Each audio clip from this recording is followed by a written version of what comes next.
अस्सलाम वालेकुम। क़ुरबानी का गोश्त हक़दार और ज़रूरतमंद लोगों में तक़सीम करने के बाद जब बच जाता है तो उसे ताज़ा हालत में स्टोर करना मुश्किल होता है। बरसों से गोश्त को सुखा कर रखने का एक तरीक़ा चला आ रहा है। मैंने उस तरीक़े में कुछ इम्प्रूवमेंट्स किए हैं जो आज मैं आपको बता रही हूँ। और इस सूखे गोश्त को बाद में कैसे यूज़ किया जाए वो भी इंशाल्लाह मैं आपको इस वीडियो के आखिर में बताऊँगी। और मैंने इसी तरह का एक वीडियो पिछले साल भी अपलोड किया था, तो उसे भी ज़रूर देख लीजिए। तो वीडियो आप ये पूरा देखिए, बहुत बेनिफिशियल है। देखिए मैंने यहाँ पर आधा किलो गोश्त लिया है। आप कोई भी गोश्त ले सकते हैं, बड़े का छोटे का कोई भी गोश्त लीजिए। हाँ, लेकिन उसके छोटे बड़े सभी पीसेस ले सकते हैं। देखिए लेकिन मैंने यहाँ पर इसकी मोटाई थोड़ी सी कम ली है बारिश की वजह से, क्योंकि बारिश के मौसम में ये कबाब जल्द नहीं सूखते हैं। तो देखिए हमने इस तरह के छोटे पीसेस लिए हैं। छोटे बड़े जो भी पीसेस लेना है ले लीजिए, लेकिन थोड़ी सी मोटाई कम लीजिए ताकि ये आसानी से सूख सकें। तो देखिए अगर ये वीडियो आपको पसंद आता है तो इसे लाइक कीजिए, वीडियो को शेयर कीजिए, और अगर अभी तक आपने मेरे चैनल को सब्सक्राइब नहीं किया हुआ है तो सिर्फ एक बार सब्सक्राइब करके बेल आइकॉन भी ज़रूर प्रेस कीजिए। तो देखिए इस तरह से हमें छोटी छोटी पट्टियाँ इसकी काट लेनी हैं। देखा आपने, मैंने इस तरह से इन्हें कट करके रख लिया है। सभी गोश्त को हम इसी तरह से कट कर लेंगे। देखिए मैंने यहाँ पर कुछ बड़े पीसेस भी कट किए हैं। अब इन सभी को मिलाकर हम धो लेंगे। ठीक है, अच्छी तरह से धो लीजिए और अपने हाथों से दबाकर इसका पानी निचोड़ लीजिए और निचोड़ कर इसे एक साफ़ कपड़े पर डाल दीजिए। आप चाहें तो छन्नी में या फिर लकड़ी की टोकरी में भी इसे निथरने के लिए रख सकते हैं ताकि इसका जो एक्सेस पानी है वो सारा निकल जाए। और उसके बाद आप इसे इस तरह से कपड़े में दबा दबा कर इसे निचोड़ लें या इसका जो पानी है वो निकाल दें ताकि ये कबाब पहले से ही थोड़े सी अच्छी तरह से पानी से फ्री हो जाए, यानी बिल्कुल पानी इसका निकल जाए।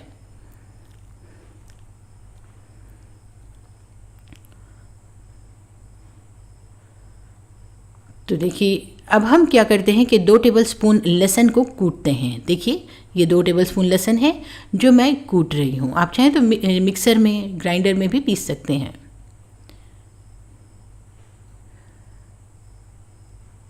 तो हमने लहसुन पीसा, उसमें हम पीसते वक्त 1 टीस्पून नमक डाल रहे हैं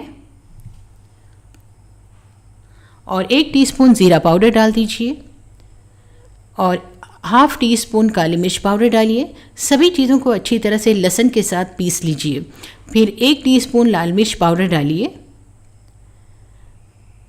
और इसे भी लहसुन के साथ बहुत बारीक पीस लीजिए। उसके बाद हम इसमें 1 टीस्पून तिल का तेल डालेंगे। अगर तिल का तेल नहीं है तो कोई और ऑयल भी डाल सकते हैं। ½ टीस्पून डार्क सोया सॉस डाला मैंने इसमें और ½ टीस्पून टमाटो सॉस डाला है। और उसके बाद ½ टेबलस्पून हम इसमें विनेगर डालेंगे, यानी 1 टेबलस्पून से थोड़ा कम हम इसमें विनेगर डाल देंगे। आप चाहें तो नींबू का रस भी डाल सकते हैं। सभी चीज़ों को अच्छी तरह से पीस लीजिए, यानी मिक्स कीजिए। देखिए ये जो गोश्त है जिसका हमने सारा पानी साफ़ कर लिया है, अब इस गोश्त को हम इस मसाले में डाल देंगे। आप चाहें तो किसी बोल में या किसी बड़े कटोरे में भी इसे मिक्स कर सकते हैं, लेकिन मैं इसे डायरेक्टली इसी में मिक्स कर रही हूँ। अच्छी तरह से मसालों को गोश्त पर लगा लीजिए और आधा घंटा रख दीजिए इसी तरह से मसालों में। देखिए सभी पीसेस पर मसाला अच्छी तरह से लग गया है।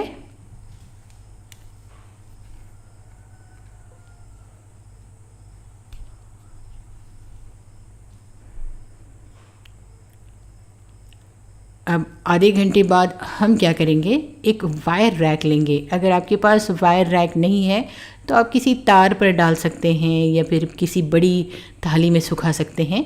तो पहले नीचे एक डिश रखिए, उस पर इस तरह से एक वायर रैक रखिए और फिर उस पर ये सारे जो कबाब हैं या गोश्त की जो पट्टियां हैं उन्हें आप इस तरह से रख दीजिए।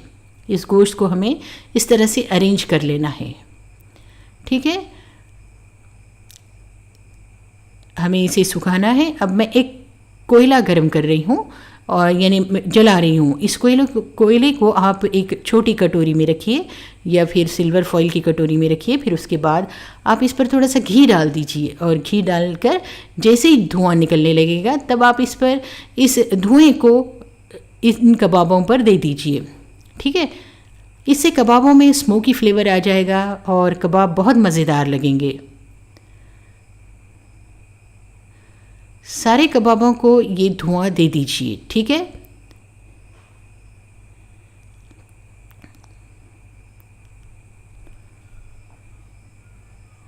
हमने जलते हुए कोयले पर घी डालकर सारे कबाबों को इसका धुआं दे दिया।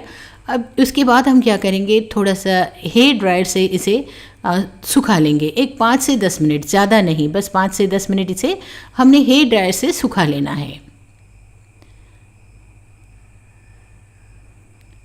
क्योंकि बारिश का मौसम है, सूखने में थोड़ी सी परेशानी होती है, इसीलिए हम थोड़ा इसे अगर हेयर ड्रायर से सुखाएंगे तो ज़्यादा बेहतर रहेगा। अगर आपके पास हेयर ड्रायर नहीं है तो आप सीलिंग फ़ैन के नीचे रख दें या फिर टेबल फ़ैन के सामने रख दें। ओके, तो अब देखिए ये थोड़े से सूख गए हैं। अब हम इन्हें या तो पंखे के नीचे रख देंगे या फिर टेबल फ़ैन के सामने रख देंगे, या फिर अगर धूप है तो इसे धूप में रख दीजिए।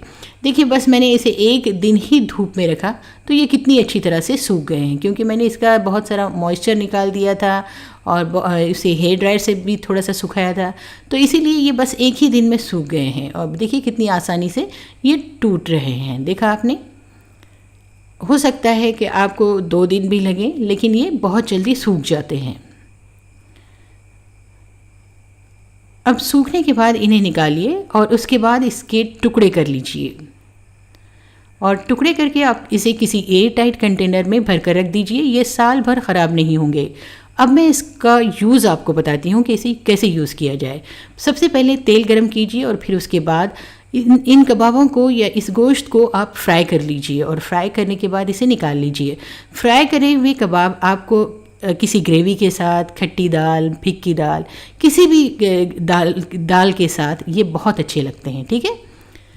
दालों के साथ और शोरबों के साथ ये कबाब बहुत अच्छे लगते हैं, यानी एक साइड डिश के तौर पर। दाल, कबाब, चावल, इस तरह से अगर आप खाएंगे तो बहुत ज़्यादा अच्छा लगेगा। अब दूसरा जो मेथड है उसमें हम आपको बताते हैं कि तेल गरम कीजिए, उसमें 1 टीस्पून ज़ीरा डालिए और 1 टीस्पून अदरक लहसुन पेस्ट डालिए, और उसके बाद 1 टीस्पून लाल मिर्च पाउडर डाल दीजिए, और फिर 3 कटे हुए टमाटर डाल दीजिए। 3 बारीक कटे हुए टमाटर डालकर इसे अच्छी तरह से फ्राई कीजिए, और फिर थोड़ा सा नमक डाल दीजिए। सभी चीज़ों को अच्छी तरह से भूनिए या पकाइए जब तक कि टमाटर गलते नहीं। टमाटर गलने के बाद ये तले हुए कबाब इसमें ऐड कर दीजिए, और फिर थोड़ा सा मैं नमक डाल रही हूँ टेस्ट के हिसाब से। आप चाहें तो थोड़ा सा ज़ीरा पाउडर भी इसमें ऐड कर सकते हैं। टमाटर को अच्छी तरह से गलने दीजिए। जब टमाटर गल जाएंगे और साइड से तेल छूटने लगेगा तब आप इस पर हरा धनिया डालिए। ये हमारी कबाबों की चटनी तैयार हो गई है, ठीक है। अब इसके बाद मैं आपको तीसरा तरीका बताती हूँ। तेल गरम कीजिए, उसमें आप 3 कटी हुई प्याज डालिए। प्याज को फ्राई कीजिए, ब्राउन ना होने दीजिए। आप चाहें तो थोड़ा ब्राउन भी कर सकते हैं। फिर उसमें 1/2 टीस्पून अदरक लहसुन पेस्ट डालिए।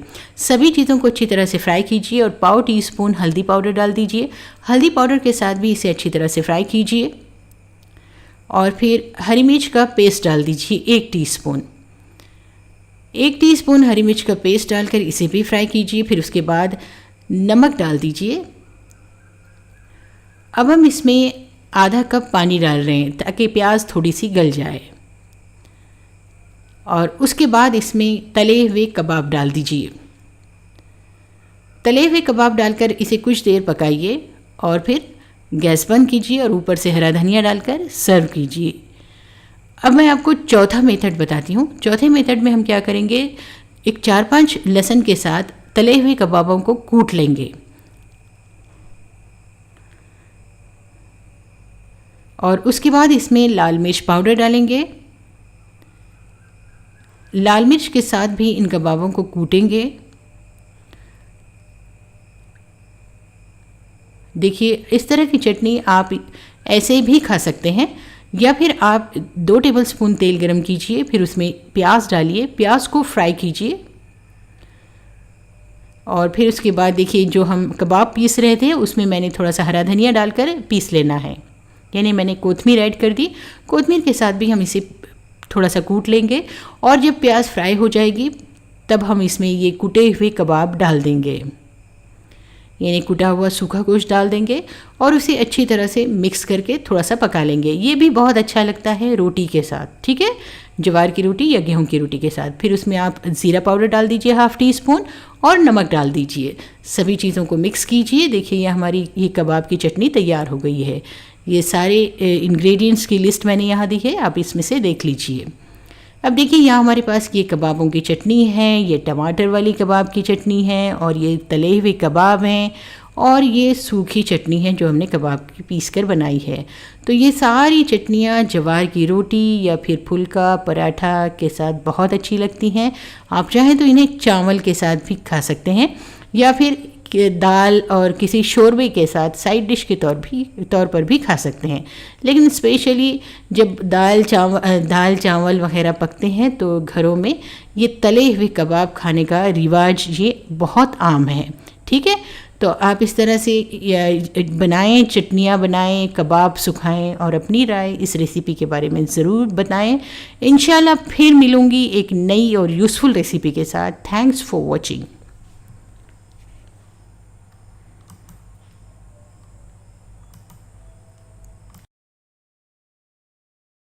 जब भी बरसात के मौसम में बकरीद आती है तो सबसे बड़ा प्रॉब्लम होता है कबाब सुखाने का। बारिश की वजह से कबाब बराबर नहीं सूखते और ख़राब हो जाते हैं और सारे के सारे कबाब फेंक देने पड़ते हैं। मैंने देखा है कि कई लोग 10-10 किलो के कबाब फेंक देते हैं इसी प्रॉब्लम की वजह से। तो हम इस प्रॉब्लम को मद्देनज़र रखते हुए सबास बेस्ट क्लासेस में सीखेंगे कि कबाब को किस तरह से सुखाया जाए कि बारिश के मौसम में भी ये सही तरीके से सूखें और ख़राब ना हो। तो चलिए इसके लिए मैं बताती हूँ कि सबसे पहली चीज़ है कि आप कबाब को बिल्कुल पतले काटें, इसे मोटे ना काटें, क्योंकि हमें इसे बारिश के मौसम में सुखाना है। और कबाब में सही मिक़दार में नमक डालें, क्योंकि नमक एक प्रिजर्वेटिव की तरह काम करता है, और साथ ही हल्दी भी इसी तरह से प्रिजर्वेटिव का काम करती है, तो हल्दी भी अच्छी खासी डालें। और साथ में लहसुन का पेस्ट डालें, ज़्यादा से ज़्यादा लहसुन का पेस्ट डालें, क्योंकि लहसुन में एंटी बैक्टीरियल और एंटी पैरासाइटिक प्रॉपर्टीज़ होती हैं। और साथ में जो भी मसाले डालने हैं वो डालिए आपकी पसंद के हिसाब से। तो देखिए हमने इन सभी चीज़ों को अच्छी तरह से मिक्स करके थोड़ी देर रख देना है। अब देखिए ये विनेगर है जो मैं 1 टेबलस्पून लूँगी 1 किलो कबाब के लिए, और ये जो विनेगर है ये प्रिजर्वेटिव की तरह काम करता है। और 1 टेबलस्पून हमने तेल लेना है। ये तेल की वजह से कबाब को मक्खियाँ नहीं लगेंगी। तो हमने ये इन कबाबों में तेल मिला लेना है, कोई भी वेजिटेबल ऑयल चलेगा। और इसी तरह से हमने विनेगर भी इसमें मिला लेना है। विनेगर की वजह से कबाब का टेक्सचर भी अच्छा हो जाएगा, इसमें टेस्ट भी अच्छा आएगा, और साथ ही ये प्रिजर्वेटिव की तरह काम भी करेगा। अब देखिए ये हेयर ड्रायर है। हेयर ड्रायर से हम कबाब को हर रोज़ थोड़ा थोड़ा सुखा सकते हैं। और साथ ही ये चूना है जो पान में हम यूज़ करते हैं, यानी ये खाने का चूना है। अब देखिए जिस रस्सी पर हमें कबाब सुखाने हैं उस रस्सी पर आप चूने की एक पतली सी तह लगा दीजिए। एक पतली सी हम लेयर लगा देंगे और इसे पंखे के नीचे सुखा देंगे। और उसके बाद पंखे के नीचे इस रस्सी को बांधकर हम इस पर कबाब डाल देंगे। देखिए मैंने कबाब को पहले ही बताया है कि हमें पतले ही काटना है, बहुत मोटे ना काटिए, वरना बारिश की वजह से सड़ जाने के चांसेस रहते हैं। तो इस तरह से सारे कबाब डाल दीजिए और फिर हेयर ड्रायर से इसे थोड़ा सा सुखा लीजिए। हर रोज़ 1 से 2 टाइम आप इसे हेयर ड्रायर से सुखाते रहें। उसके बाद देखिए ये मसाले हैं, तेज़पत्ता है 1, दालचीनी है, और ये सूखा हुआ पुदीना है आधा टीस्पून, और आधा टीस्पून हमने अजवाइन ली है।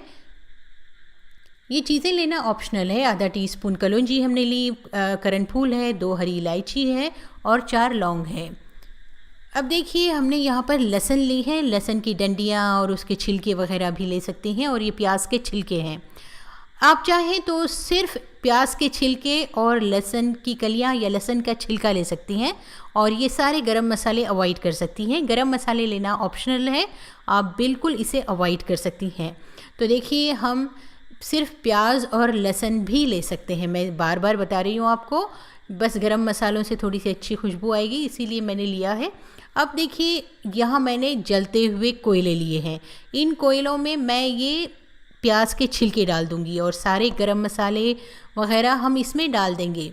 गरम मसाले, पुदीना और कलौंजी वगैरह आप इसमें डाल दीजिए और धुआं होने दीजिए। और साथ ही हम इसमें लहसुन का छिलका डाल देंगे। इस तरह से आप डाल दीजिए। जब धुआं निकलना शुरू हो जाएगा तब आप इस धुएं को कबाबों पर दीजिए, या फिर जिस कमरे में आप कबाब सुखा रहे हैं उसी कमरे में इस जलते हुए कोयले को रख दीजिए। यानी इन कोयलों को हमें उसी कमरे में रख देना है।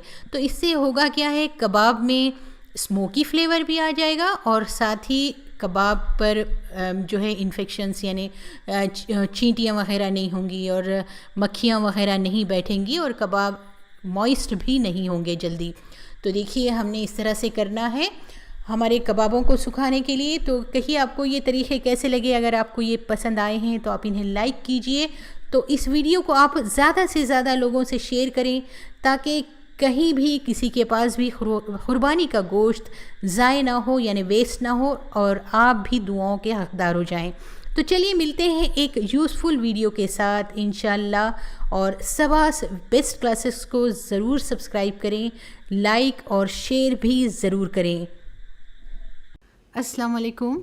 सबास बेस्ट क्लासेस में आज मैं इंशाल्लाह आपके साथ एक चॉप्स की रेसिपी शेयर कर रही हूँ जो बहुत ही डिलीशियस है, जूसी है और मज़ेदार है।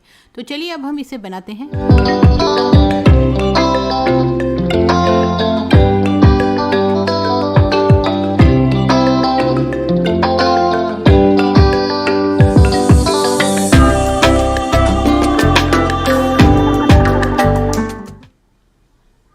सबसे पहले देखिए हम यहाँ पर चॉप्स ले रहे हैं। तो ये चॉप्स इस तरह होते हैं। ये हमने बकरे के चॉप्स लिए। अब इसे आप अच्छी तरह से धो लीजिए और धोने के बाद हम इसमें कुछ मसाले ऐड करेंगे। तो सबसे पहले हम इसमें ऐड करेंगे 1 tablespoon red chilli powder means लाल मिर्च पाउडर।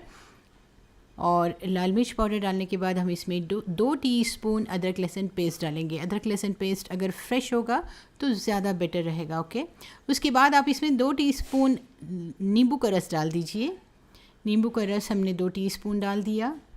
और 1 टीस्पून आप काली मिर्च पाउडर ऐड कीजिए और 1 टीस्पून हल्दी पाउडर डाल दीजिए। 1 टीस्पून गरम मसाला पाउडर डाल दीजिए। ये होममेड गरम मसाला है जिसकी रेसिपी मैंने अपने चैनल पर दी है। और 1 टेबलस्पून डार्क सोया सॉस डाल दीजिए, यानी डार्क सोया सॉस हमने ऐड किया। और नमक आप टेस्ट के हिसाब से ऐड कीजिए।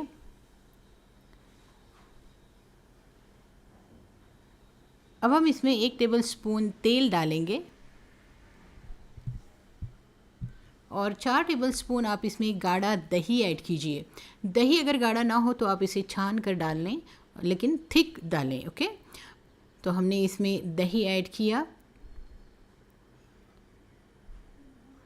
तो सारी चीज़ों को आप बहुत अच्छी तरह से मिक्स कर लीजिए। ये चॉप्स बनाना बहुत सिंपल है लेकिन बहुत ज़्यादा मज़ेदार बनते हैं। आप इस ईद पर ज़रूर ट्राई कीजिए। देखिए अब हम इसमें गोश्त भी ऐड करेंगे। मैं ये गोश्त आपको इसलिए ऐड करके बता रही हूँ, अगर आपके पास चॉप्स नहीं है तो आप यही सेम तरीके से गोश्त को भी फ्राई कर सकते हैं। तो मैंने कुछ गोश्त भी इसमें ऐड किया। ठीक है, इसी तरीके से आप गोश्त ऐड करके भी बना सकते हैं। तो देखिए अब हम इसे कुछ देर मैरिनेट करेंगे, यानी कुछ देर रखेंगे। यानी आप इसे कम से कम आधा घंटा रख दीजिए ताकि मसाले वगैरह गोश्त के अंदर अच्छी तरह से एब्जॉर्ब हो जाएं। और उसके बाद हम इसे प्रेशर कुकर में डाल देंगे ताकि ये चॉप्स अच्छी तरह से गल जाएं। तो सारे मसालों के साथ आप इन चॉप्स को प्रेशर कुकर में ऐड कीजिए। मैंने थोड़ा सा पानी डाला, बस 2 से 3 टेबलस्पून पानी डाला। प्रेशर कुकर का हमने ढक्कन लगाया और फिर हम 3 से 4 सीटी होने तक इसे पका लेंगे ताकि ये चॉप्स अच्छी तरह से गल जाएं। देखिए चॉप्स गल गए हैं। 3 से 4 सीटी होने के बाद हमने प्रेशर कुकर खोला। आप इसे देखिए और आप अगर चाहें तो इस पानी को थोड़ा सा और सुखा लें, यानी हाई फ्लेम पर रखें और इसे थोड़ा सा सुखा लें। अब एक पैन पर आप तेल डालिए और इसे अच्छी तरह से गर्म कीजिए। बहुत अच्छी तरह से पैन गर्म होना चाहिए, यानी तेल अच्छी तरह से गर्म होना चाहिए। जब तेल अच्छी तरह से गर्म हो जाएगा तब आपने इसमें ये चॉप्स डालने हैं। तो आप इस तरह से चॉप्स डालिए और हाई फ्लेम पर आप इसे फ्राई कर लीजिए। देखिए इस तरह से हमने लाइट ब्राउन कलर आना चाहिए, यानी इन चॉप्स पर लाइट ब्राउन कलर आना चाहिए, तब तक हम इसे फ्राई करेंगे। आपको इसे पकाने की ज़रूरत नहीं है, बस हाई फ्लेम पर हमने ऊपर से लाइट ब्राउन कलर आने तक ही फ्राई करना है, ठीक है। देखिए ये चॉप्स फ्राई हो गए हैं, अब हम इन्हें निकाल लेंगे। देखिए सारे चॉप्स हमने फ्राई कर लिए और गोश्त भी फ्राई किया। अब उसके बाद एक कटोरी में जलता हुआ कोयला रखिए, उस पर थोड़ा सा ऑयल, घी या बटर ड्रॉप कीजिए, यानी डालिए बिल्कुल थोड़ा सा, 2 से 3 ड्रॉप्स। जैसे ही धुआं निकलने लगेगा ढक्कन ढाँक दीजिए और इसे स्मोक कीजिए, यानी 10 मिनट आप इसे ऐसे ही रहने दीजिए।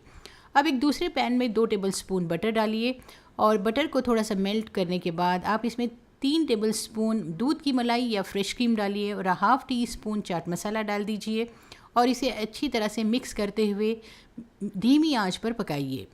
इसे हमने धीमी आंच पर पकाना है और पकाते वक्त हम इसमें 1 टेबलस्पून बची हुई गोश्त की ग्रेवी डालना है, यानी जो गोश्त का स्टॉक या ग्रेवी बची थी कुकर में, प्रेशर कुकर में, वो हमने 1 टेबलस्पून इसमें ऐड की और इसके बाद हम इसमें ये तले हुए चॉप्स ऐड कर देंगे।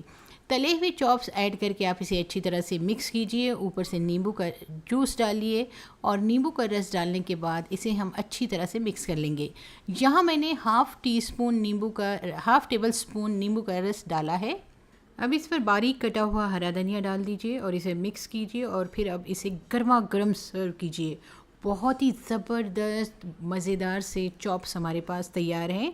आप चाहें तो मैंने पहले जैसे बताया है कि आप इस गोश्त को भी इस तरह से फ्राई कर सकते हैं। तो ऊपर से ये क्रिस्पी हैं, जूसी हैं और बहुत ज़्यादा अंदर से सॉफ्ट हैं। आई होप कि आपको ये रेसिपी पसंद आई होगी। पसंद आई है तो वीडियो को लाइक और शेयर ज़रूर कीजिए और अगर अभी तक मेरे चैनल को आपने सब्सक्राइब नहीं किया है तो सिर्फ एक बार सब्सक्राइब करके बेल आइकॉन भी ज़रूर प्रेस कीजिए ताकि मेरी रेसिपीज़ के नोटिफिकेशंस आपको मिलते रहें। इंशाल्लाह फिर मिलती हूँ एक नई रेसिपी के साथ। हाँ, ईद की आपको बहुत बहुत मुबारकबाद। Thanks for watching. अस्सलाम वालेकुम। सबास बेस्ट क्लासेस में आज हम इंशाल्लाह कोफ्ते का अचार बनाएंगे। ये अचार बनने के बाद अगर आपको पसंद आता है तो इसे लाइक कीजिए, वीडियो को शेयर कीजिए और वन टाइम हमारे चैनल को, यानी सिर्फ एक बार हमारे चैनल को ज़रूर सब्सक्राइब कीजिए। तो देखिए इसके लिए हम आधा किलो बकरे का गोश्त लेंगे। ये गोश्त बिल्कुल साफ़ होना चाहिए, इसमें हड्डी चिकनाई वगैरह बिल्कुल नहीं होनी चाहिए। इसे धोकर इसका पानी अच्छी तरह से निकाल लीजिए और फिर इसमें 1 टीस्पून हल्दी पाउडर, 1 टीस्पून अदरक लहसुन पेस्ट और 1 टीस्पून नमक डाल दीजिए और इन सभी चीज़ों को अच्छी तरह से मिक्स कीजिए और इस गोश्त को 1 घंटे के लिए रख दीजिए। देखिए अब हम मसालों में लेंगे ये भुनी हुई राई 1 टेबल स्पून और 3/4 टेबल स्पून हमने लेना है भुना ज़ीरा और देखिए ये 1 टीस्पून सौंफ है भुनी हुई, कबाब चीनी है half tea spoon, 1 table spoon धनिया और हाफ़ टी स्पून मेथी दाना। हमने इन सभी चीज़ों को पीस लेना है। देखिए मिक्सर के जार में मैंने भुनी हुई राई, भुना हुआ ज़ीरा, भुनी हुई सौंफ और ये धनिया डाल दिया और साथ ही हमने इसमें मेथी दाना भी डालकर पीस लेना है। हमने कबाब चीनी बिल्कुल नहीं पीसनी है, कबाब चीनी को अलग से पीसना है। अब देखिए ये नमक है और हमने 1 टेबल स्पून अदरक लहसुन पेस्ट लिया और ये जो लाल मिर्ची है वो हाफ़ टेबल स्पून है और हल्दी 1 टीस्पून है। ये कलौंजी है 1 टीस्पून, ज़ीरा 1 टीस्पून है और पिसी हुई कबाब चीनी है जो हमने आपको पहले बताई थी। अब देखिए ये जो कबाब चीनी है पिसी हुई हाफ़ टी स्पून, उसे हम गोश्त में डाल रहे हैं। ये कबाब चीनी गोश्त को प्रिजर्व करने का भी काम करती है। अब हमने इसमें लाल मिर्च पाउडर भी डाल दिया। कबाब चीनी डालने से ये कोफ्ते जल्दी ख़राब नहीं होंगे। अब देखिए हमने लाल मिर्च और कबाब चीनी को गोश्त में अच्छी तरह से मिक्स करना है और उसके बाद हमने ये कोफ्ते जो है मिक्सर के जार में डाल दिए और मिक्सर के जार में डालकर इसे हमें पीस लेना है। अब देखिए हमने पीसने से पहले इसमें काली मिर्च पाउडर ऐड किया ½ टी स्पून, आप चाहें तो इसमें थोड़ा गरम मसाला भी ऐड कर सकती हैं। अब हमने इसमें 2 नींबू का रस डाल देना है, इसे अच्छी तरह से मिक्स कर लीजिए। देखिए इस तरह से बिल्कुल बारीक पीस लिया हमने इसे। और उसके बाद अपने हाथों पर ऑयल लगाइए और इसके गोल गोल बॉल्स यानी कोफ्ते बना लीजिए। अब देखिए कढ़ाई में तेल गरम कीजिए, 1 से 1.5 कप तेल गरम करके आप इसमें कोफ्ते डाल दीजिए और मीडियम फ्लेम पर इसे फ्राई कीजिए। फ्राई करते वक्त स्टार्टिंग में आप यानी इस तरह से कढ़ाई को हिलाते रहिए, चम्मच से ना हिलाइए। फिर आप इसमें कलौंजी डाल दीजिए। कलौंजी डालकर भी इसी तरह से आप कढ़ाई को हिलाते रहिए। फिर उसके बाद आप किसी लकड़ी के चम्मच से आप इसे हिला सकती हैं। अब देखिए यहाँ ये पिसा हुआ मसाला है और नमक है, और उसके बाद हमने ये अदरक लहसुन पेस्ट लिया है 1/2 टीस्पून, और हल्दी 1 टीस्पून है, और 7 हरी मिर्चें हैं जो हमने चीर कर रखी हैं। ये चीरी हुई हरी मिर्चें हम इन कोफ्तों में डाल देंगे। देखिए हमने कोफ्ते किस तरह से फ्राई किए हैं, ऊपर से अच्छे खासे क्रिस्पी हो गए हैं और कलर भी ब्राउन हो गया है। देखिए ये 10 नींबू का रस है, और 10 नींबू के रस में हमने ये पिसा हुआ अचार का मसाला इसमें ऐड कर दिया, और उसके बाद हमने इसमें हल्दी डाल दी, और साथ ही हम इसमें डाल देंगे ये अदरक लहसुन पेस्ट। नमक भी डाल दीजिए और अच्छी तरह से सभी चीज़ें मिक्स कर लीजिए।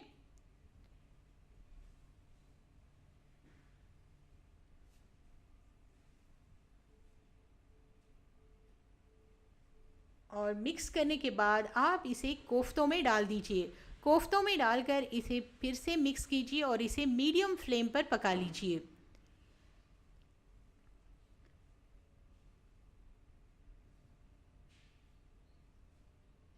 अब इसे ढक कर बिल्कुल धीमी आंच पर पकाइए ताकि ये मसाला वगैरह सब कोफ्तों में एब्जॉर्ब हो जाए।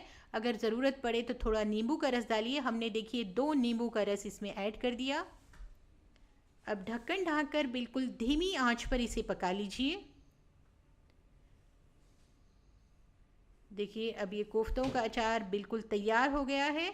आप इसे ठंडा करके किसी एयर टाइट कंटेनर में भर कर रखिए, फ्रिज में रखिए। 15 से 20 दिन बिल्कुल ये कोफ्ते ख़राब नहीं होंगे इंशाल्लाह।